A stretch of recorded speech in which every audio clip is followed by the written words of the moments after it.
first on our list will be, of course, Buzol watershed. Bagay ba ti bagyo ti Buzol?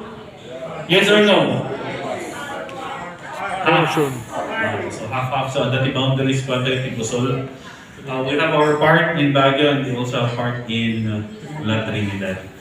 Alright, so medyo crucial lately nga Buzol. Alright, so as you can see, we have a lot of significance for the Buzol watershed. As it's a watershed, and it is also historic ancestral grounds dito. Pagtartarayan na ano dito.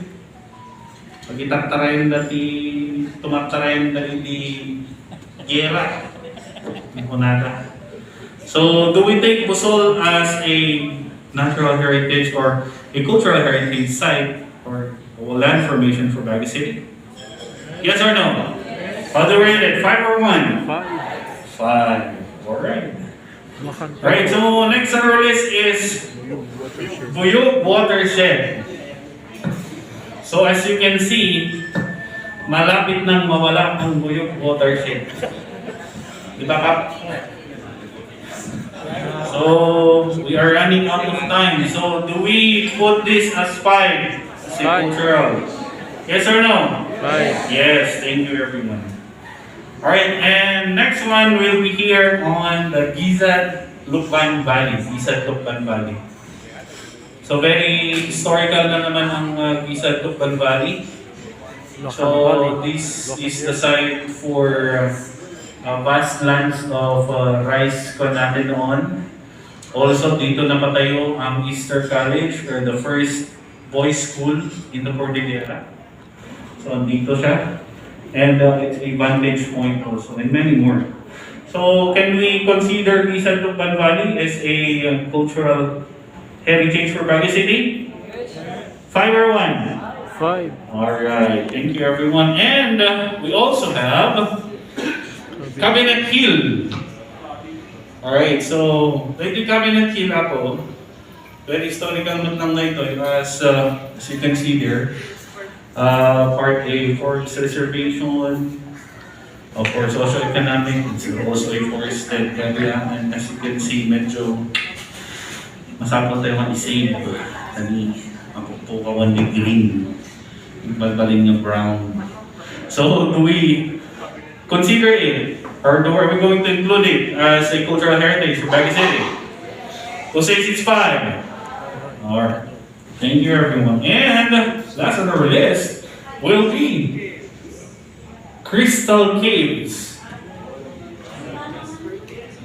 Okay, sabi ni Ma'am, sira naman na. So, yan ang tinatry nating habulin. We are trying to save the Crystal Caves. So, are we going to include it in cultural heritage? Yes or no? Yes. So, as for the information, ngayon kasi hindi makapasok sa Crystal Cave because of security and safety reasons. So we try to save it as fast as we could. So how do we rate it? 5? 5. Alright, so thank you everyone. And did we miss anything else? Mami Cave.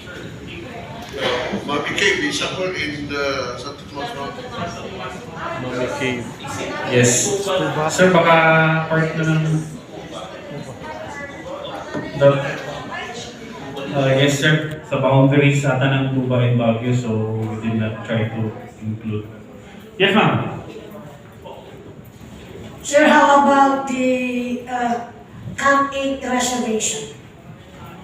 Yes ma'am, actually we already identified it ma'am. The Camp 8 reservation, it's under process po yung mapping. Sir, I just would like to correct something. It is because I asked during our seminar with the PWD. Natanong po namin, who really barangay will shoulder the cleanliness of that. And it's not really Camp 8, according to the water district. It must be Santa Scholastica Village. Alright, so let's take that up, sir. On the count, kung sino ba talaga ang who will take that. Kung Santa Scholastica ba or Camp 8. Yes, sir. Other. I just want to raise Mirador Hill, the rock formation. A geologist from UP Baguio visited the limestone rock formation, and they dated the rocks 20 million years. We only uncovered that during the pandemic. So it's a natural land formation right in the middle of Baguio. So, and then there are also fossils there. So I'm just wondering, it's really a heritage. That's why we call it Heritage Park, because of the limestone rock formation. It's the only one left now in Baguio, because around Mirador was a quarry, and that was the only hill left that was not quarry. Yes, thank you, Father. We added that on the sites on the info, so later you're going to see that one. Yes, po. Yes, ma'am. Go. Sir, how about the forest over limestones in Mount Santo Tomas? We also have a small patch of mossy forest there. So I guess. Yes, ma'am. I think. A part of it.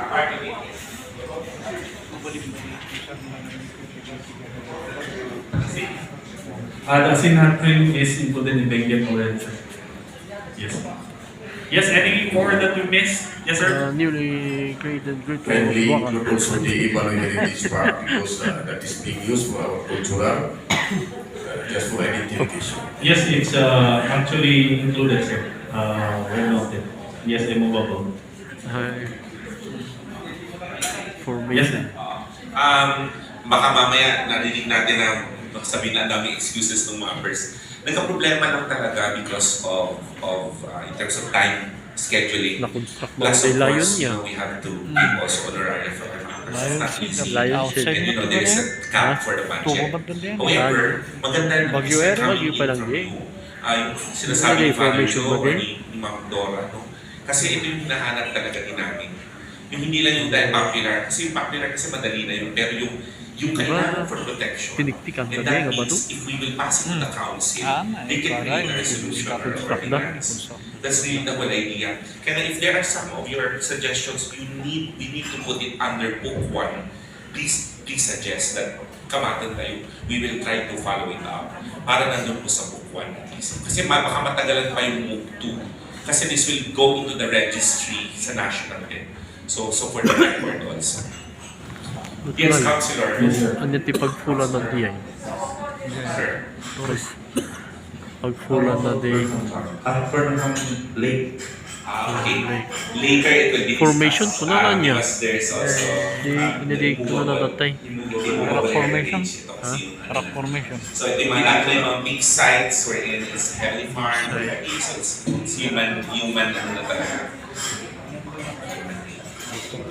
Okay. Alright, so thank you very much everyone for your additions, and don't worry, they are well noted and they will be added if they are not, they have not been identified. Kenon Road Heritage. Alright, so now we are going to proceed to the natural resources bodies of water now in the city of Davao. And the first on our list is Wood River. Wood. So, if you notice, it runs from along a lot of barangays, not only in Baguio, not only in Benguet, but also in the lowlands of Longnon and Pangasinan. So, very vast in stretch ng Buod River. But because Buod River, it also covers the land here in Baguio City is included. So, as you can see there, we have there 5 significance. So, can we say that Buod River is a cultural heritage of Baguio City? So how do we rate it? 5 or 1? 5. Alright, thank you very much everyone. And the next one is the very infamous Balili River. Bakit tayo di Balili River? Basol tayo ba nga yung kasi Balili River? Okay, sige na lang pagkakot ha. So, we are going to fix it. That's why we are going to include it. Are we going to include it in cultural heritage? Yes. Or how do we rate it? 5. Alright, so you said 5, so you help us Clean it up. Thank you. Paglamuyan ka nun, ako di. Tatahanan. Paglamuyan ti, amo pa eh. Yellow submarine. Alright, so now, did we miss anybody of order here in Baguio City? Yes? Alright, so, yes, sir. Boy, balili. Yes, sir. Ini data mapantasin. Boy mo lang din. Yes, sir. That was identified, sir. It will be later, sir. And how about flowing down to ito? Ang Balanga River. Ang Balanga Footpath for Rivers. Galiano, Balanga. Like the one coming from Pakistan going to that connection. It will Tributaries. be on the connecting main rivers kasi sa Tributaries. subsidiary. Subsidiary for the river. Thank you, sir. Thank you very much. Alright, so did we get all? Thank you, sir, for the, we're going to add that one and has been identified. So now we're going to proceed to the environmentally critical areas. So for the environmentally critical areas, we'll just show you. So ano ba yung mga environmentally critical areas? Actually, there's a lot. One here, we have the limestone simulation. And we have others, actually there's a lot that has been identified. So ito yung existing dun sa thematic maps natin. Alright, so for the information of everyone. So this has been mapped by Ma'am Linda. And the others will be included. So we have here also in Rakwari, mga flat areas natin. We have here also yung mga landslide areas natin. And the sinkholes, those are all included. So for the information of everyone. And also, like we said before, meron tayong na-present na or na-validate na for the Happy Halo. So we would like to present to you yung na-validate sa Happy Halo. So number one here is environmentally protected areas. We have here Happy Halo itself. Alright, so remember that Happy Halo is the only one or the only ancestral domain declared by the national government or the government. So it is already a cultural heritage, very rich in cultural Happy Halo. So when we went there, meron si CAP, meron si IPMR, we did our validation or community validation for the Happy Halo. As you can see, complete yung kanila significance. Also complete yung significance. Very rich. If you go there in Happy Halo, if you haven't been in Happy Halo, you'll be amazed when you go there and map and visit the place. Kasi andun pa yung mga nawawalan dito sa CBD. Andun natin makikita. That's why it is added as a cultural heritage for the city. Alright, so, and one more na present there is what we call the, there's one flora na map namin doon is the Morado o the Moraso. The color Red na banana. sa Red na banana. There's a lot. Nagadugamit ijay, binakang kami. Awan makita mo yung unay dito bagyo, ito yung community center. Ang dinamang kami gapil nagadu, mula ng Morado. Actually, there's not only Morado, but there's a lot of varieties of bananas here in Baguio City that's being planted. But this one is very special. Kasi nagadu ijay eh. Yes. Alright, so this is already included in our cultural heritage for the Baguio City. Alright, so for that, did we miss anything else that we want to include for the first book on the flora, fauna, land formations? Land formation. Yes, ma'am. Import. Alright, so do we agree that we're going to include the one presented on the first book? Yes or no? Yes. Alright, so thank you very much everybody, and I'll pass on the mic to Sir Gab? So thank you very much everyone. Formation. Thank you, Sir Brenton. Land formation. So as you can see, there have been a lot of cultural heritage that our cultural mappers have already mapped. And of course, the rest will come with the next book that we will be having sooner with our cultural mapping. So next on our list is all about immovable heritage. And this will be presented by our cultural mappers again. And this time, instead of Sir Brenton, we have Engineer Carlo John Bayaman and Miss Claudine.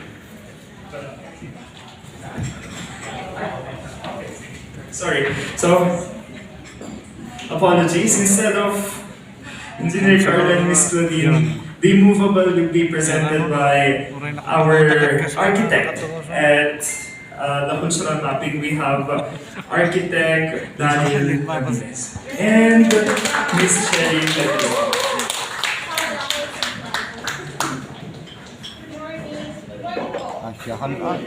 Lunch na po. Are we hungry? O ako lang? Okay po. So, habang hinihintay natin yung natin for lunch,